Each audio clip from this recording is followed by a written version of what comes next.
Hello guys, happy new year to you all from wherever you're watching this video from. God bless you. I would like to share my pregnancy journey on this platform because many people have been asking so many questions. A lot of questions have been thrown to me, but I want to use this opportunity to give some answers to those questions and also encourage people because many people have lost hope at this time. But I want to encourage you. I want to let you know that there is nothing God cannot do. Even at 40 plus, He blessed me with Uri. It is a wonderful thing to talk about. I am sharing this video just to encourage people who have lost hope. And then encourage other people also to let them know that there is God and there is nothing He cannot do. That is what it is. Now, first of all, some people are asking me, how come you got pregnant? We didn't know. Were you pregnant when you traveled home? Or how did you manage it? How come you didn't post any of your pictures on social media to let us know you were pregnant? So I want to use this opportunity to answer those questions one after the other. But before then, I want to tell you that Ure is a gift from God. She is really a bundle of joy to this family. Ure came when we didn't expect it. I want to say yes, when we didn't expect it, because previously in 2022, before I left Nigeria, I had a terrible miscarriage that almost took my life. At 9 weeks, I had some complications. The baby stopped growing, and that was all. I went to the hospital. I started one Saturday morning. I was just preparing to go to church, and lo and behold, I saw blood. Gosh, what is this? I called my husband. I was scared because I haven't experienced this before. I called my husband, look at what is happening to me. He said, can you just call your doctor? I called my doctor immediately. He said, start coming to the hospital. I went to the hospital immediately. And when I got there, doctor looked at me and checked the baby and said, okay, I will have to give you some injections and some tablets for you to just hold on to it. Let's see what happens. Okay, and that day, and equally he asked me to go home and rest. But because I was having we had a program in church on that day. We went straight to church because I had already prepared all the food. It was just a potluck. I had prepared the food. I couldn't have taken the food home again. We went straight to church. I just sat one place. I didn't do anything. I watched the program go on, but I couldn't participate. But along the line, I was still seeing the same blood. I was like, God, I haven't seen this before. What is this? I prayed for this baby. What is going on? Guys, it was not funny. So that day went. The blood was still coming. The next morning, I started having stomach pain. Gradually, it was just graduating from mild to severe. At the time, I told my husband, I think we have to go back to the hospital right now because I don't know what's wrong with me. I was wailing, crying, and shouting. I didn't know where I was again because it was evening on Sunday. My husband said, okay, let's go to the hospital. I didn't know where I was. I was like, got me a wrapper to cover myself because I was already almost naked. I was running mad because the pain was just too much. So I just went into the car and I was covered up. I was taken to the hospital. When we got to the hospital, the doctor checked. And he just asked me to go and take the blood over there. I was lying in the hospital. He gave me some injections. He said he's not too sure what is actually going on, but the baby is not. He didn't really tell me if he was okay. So he said I was gonna have to go and do a scan. I said okay,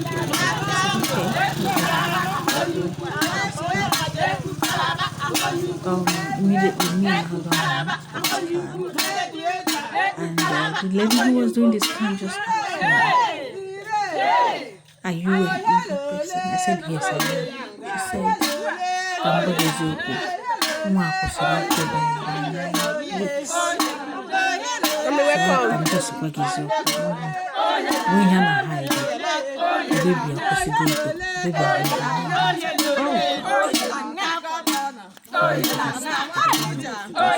Not quite long we came back. I started seeing blood like heavy bleeding, bleeding badly. I knew that the baby had already died at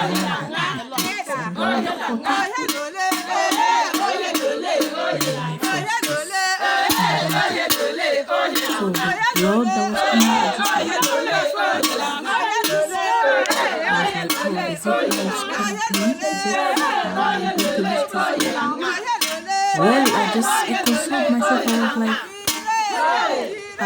it's better for me to be alive than to say I want to manage this pregnancy. And so, guys, when I came to the UK,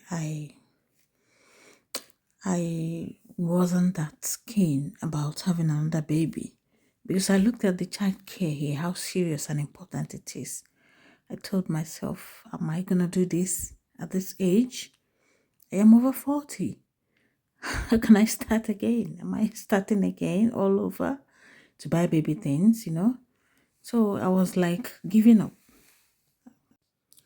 Although we tried a few times, it didn't work. So at the time I gave up, me and my husband, we decided we're not going to go this way again. Let's concentrate on these two that we've got already. Okay, along the line, things were just going.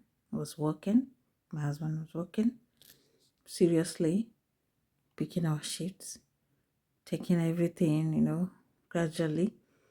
But something happened. When I went to Nigeria, I was so stressed up. In fact, I had a swollen feet before I left here. Something happened to my feet, to my foot. I didn't know what it was. I went for x-ray, but they couldn't see anything. But I realized when I got home on that day, when I got to Nigeria, my foot, because it was just one, was totally swollen. I was wondering what could have happened. So when I came home, people were like, you don't go match something. They don't keep something for you where you go match, No, I was like, no, this thing started in the UK before I came. I couldn't believe that. So I was given all sorts of spices, like local spices to take. They will boil turmeric water. I would take ginger, garlic, all the stuffs. I was just taking them. I didn't know what was happening. So during my mom's funeral, it was really very stressful. I stressed myself so much, even with the swollen foot. Even on the burial day, immediately my mom was laid to rest. It started raining. Under the rain, I was walking about, looking for my friends, trying to gather them, host them, all those stuffs. I stressed the food so much that it was getting worse. So when I came back, on the day I was on my way back, it was supposed to be the day I was supposed to see my period anyway. But I was expecting it. I didn't see it. I go home. I couldn't see anything. My dear people, after 5 days, I didn't see anything. Lo and behold, it was pregnancy. From that moment, guys, I got depressed. I was like, how am I gonna? I've given up. I've said I'm not gonna do this again. How come this is coming at this time? For 1 week, I didn't talk to anybody. I abandoned my children. Abandoned my husband. I wasn't cooking at home. I wasn't doing anything. I was depressed. I thought about it. How am I going to start all over again? This journey. Oh my God. But one morning I stood up. I said to myself, are you going to abandon your family because you're pregnant? Don't you think that this is a gift from God? Don't you think your mom has blessed you? Why not go ahead and just accept it? That was how I came out of my shell, and then I started all over again. I accepted the pregnancy, and the doctors were so kind. They were monitoring me. The midwives were monitoring me. They come to the house to check because I'm over 40. Yeah. So it was so exciting. The whole of the period, I didn't have any complications. They were checking on me, doing the ultrasound at the appropriate time, trying to make sure that everything is just okay for me not to have any issues at all. So, guys, I didn't know I was pregnant when I went to Nigeria. I didn't know until I came back. If I had known, maybe I wouldn't have gone. That's it. And then another thing, people said, how come you didn't post your pictures on social media? You know, whatever you want to do in life, you just have to be intentional. Plan yourself properly. When I noticed I was pregnant, I said, no, I'm not gonna let the whole world know.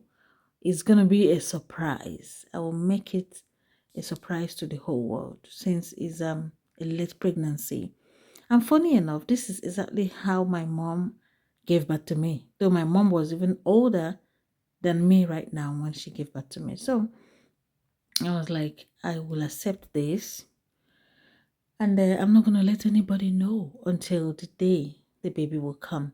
So that was why I kept it to myself and said, no, I will do this. It's going to be a very big surprise.